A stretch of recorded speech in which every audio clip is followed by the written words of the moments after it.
guys, it's Kayla from Killing It With Coupons, and here is my freezer dinners that I'll be making for this week.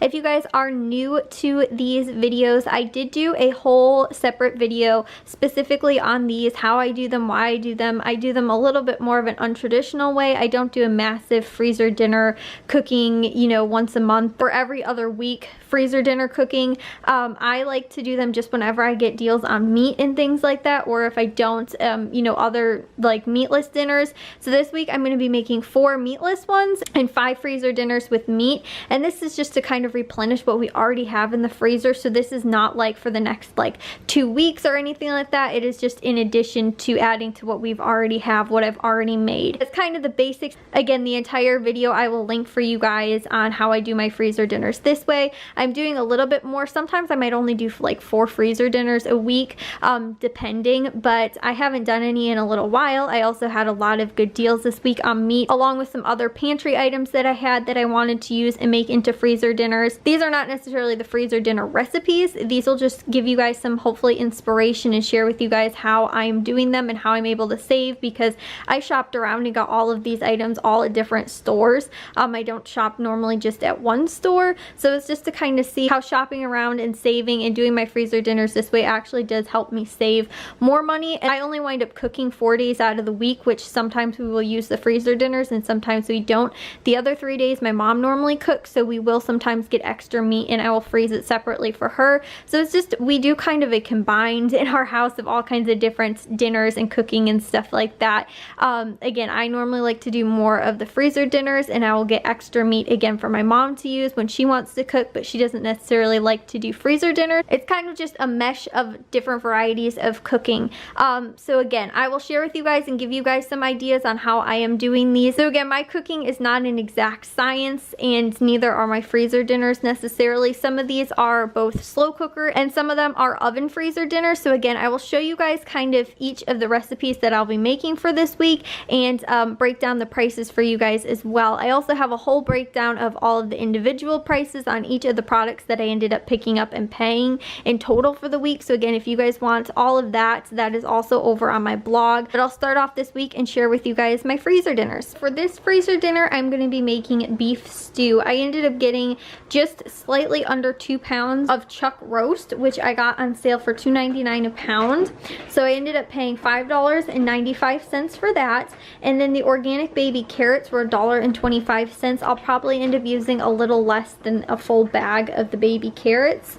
And then also the cream of mushroom soup, which was 49 cents each, and I'll need 2 of those, so that was 98 cents. I also picked up 1 can of the tomato sauce, which is like I think the 15 ounces or 16 ounces, which was 33 cents, and then also the frozen peas, which were 79 cents. I picked up 1 of the cans of beef broth for 41 cents, and the potatoes, which with the potatoes I'm actually not going to add these to the freezer dinner, only because they tend to get brown when they recook. The only thing that I've kind of noticed that around that is if they're covered when they're cooking. So if whatever I'm making has a lot of liquid in it, sometimes it doesn't always happen, but in this case I'm actually not going to add these until I cook it. So the potatoes that I have will be in my pantry. That's the thing that's nice with freezer dinners, is if there is something that I don't need until the day of cooking, that's the only extra ingredients I need. I don't have to worry about an entire list of all of the stuff that I'm going to need to make the dinners for that week. I just need to worry about getting potatoes for this specific dinner. We normally wind up having potatoes on hand anyway, so whether or not I use these 6 potatoes, or if I use ones that I ended up getting in the future, again, when I actually go to prepare this for dinner that night, it just depends. But again, that's what I like about freezer dinners, and not having to worry about making sure I have all the other ingredients. I just need to worry about having one. I'm also going to need some chopped garlic, and I'll probably add some seasonings too, some salt and pepper, and possibly some other. You can also use the French onion soup packets too. I'm going to be using just some of my jarred seasonings for this recipe. So again, for this beef stew, I am going to be making 2 of these freezer dinners also. So with the ingredients like the beef broth and the tomato sauce, I'm going to be splitting those cans in half per bag that I'm making for the freezer, along with the green peas and then also the carrots when I chop those up. These beef stew freezer dinners are done, and again, when I go to cook those, I'll add in the potatoes. I estimated about 3. It could be anywhere between like 3 to 5 depending on the the size of the potatoes. But for these, they're the slow cooker ones. Made sure to write on there add in potatoes and low for 7 to 10 hours or on high for about 5 to 6 depending on the slow cooker. So I told you guys the prices for each of the items that I picked up, also not including the like garlic and the other spices and seasonings that I used, but the total for these cost me about $10.21 for the both of them, or $5.11 each. So for this freezer dinner, I am just going to be making some taco meat. And what I really like about making the taco meat is that although I'm pre-cooking and making the taco meat ahead of time and freezing it, I'll still need all of the additional ingredients such as tortillas and lettuce, cheese, sour cream, tomatoes, you know, all that kind of other stuff that you need for tacos. So most of that stuff we normally have on hand anyway. This ends up working out better for me because I don't have to make sure that I also have the meat and making sure that it gets used up in time or that it doesn't go bad or anything like that. So pre-cooking this and pre-making these taco meats, especially cooking all of them at the same time, helps me save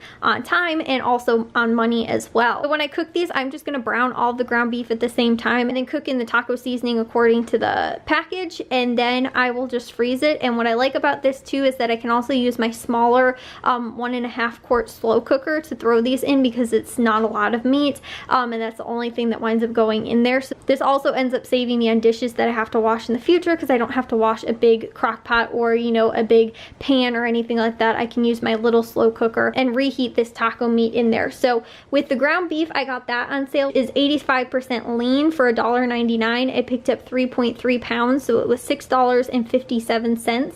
I also picked up the taco seasonings for 29 cents each. I'm gonna make 3 of those taco meat dinners, which end up costing me 87 cents for the 3 of those. So here are the taco meats that are all finished. Again, I ended up making 3 of these, and I will most likely put them in my small little 1.5 quart slow cooker. So on there I just wrote, because I normally use my smaller slow cooker, it doesn't take quite as much time, but it could be depending on an hour to 2 on high or 3 to 4 on low.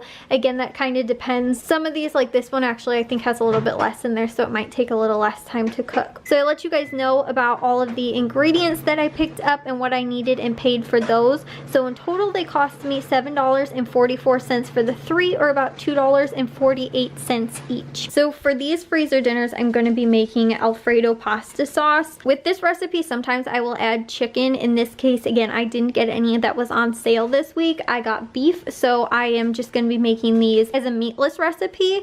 But again, you could add chicken if you wanted to. Cook time on that though will depend because of the meat being in there and whether or not it's pre-cooked or not. So this is for just the meatless freezer dinners, but I'll let you guys know about the price breakdown for this. These Prince pastas, I got them on sale for 89 cents, so I picked up 2 of those. And then also with the Prego pasta sauces, I ended up getting these for 99 cents each. And then I also got frozen broccoli from Aldi, which was $1.19 each. And this will go to make 2 freezer dinners. I normally wind up doing about 1.5 jars per like package of pasta. That's how I figure normally winds up working out. I might actually end up using a little bit less than 2 packages of pasta.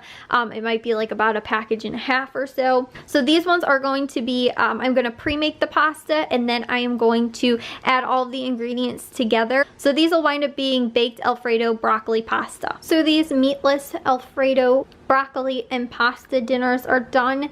As you guys can see on there, I wrote on the bags to bake at 375 for about 30 to 45 minutes depending. So I let you guys know what each of the items cost, but in total to make both of these freezer dinners, they cost me $7.13 for making 2, or about $3.57 each. These freezer dinners, I'm going to be making a tomato sauce pasta. When I do tomato sauce pastas, sometimes I like to add extra fresh ingredients into them, like bell peppers or zucchini, or in this case I'm using some organic grape tomatoes. And when I make these, I actually think that I'm going to add the tomatoes in with the mostaccioli like towards the end so that they kind of cook up. So I'll be pre-making the pastas, and then these ones will be for the oven. So the price breakdown for you guys is the Prego sauce, I paid 99 cents for each of those again, so that was $2.97. And then with the organic grape tomatoes, these were 99 cents, and with the mostaccioli, that was 89 cents for each. I paid $1.78. So again, I'm going to whip these up and make 2 freezer dinners with these. These tomato sauce pasta freezer dinners are done. I'm gonna freeze these, and as you guys can see on there, I wrote on there to bake 375 for 30 to 45 minutes. I'll probably wind up topping it off with maybe some mozzarella cheese as well. The total cost for all the items I spent to make these was $5.74 for 2, or about $2.87 each. So I am all finished up with making my 9 freezer dinners for this week. I'll let you guys know about all the ingredients, what it cost me to make, but the grand total for making all 9 of these freezer dinners for this week cost me just $30.52. So now that I am finished up with all of these, I'm going to get them out to the freezer.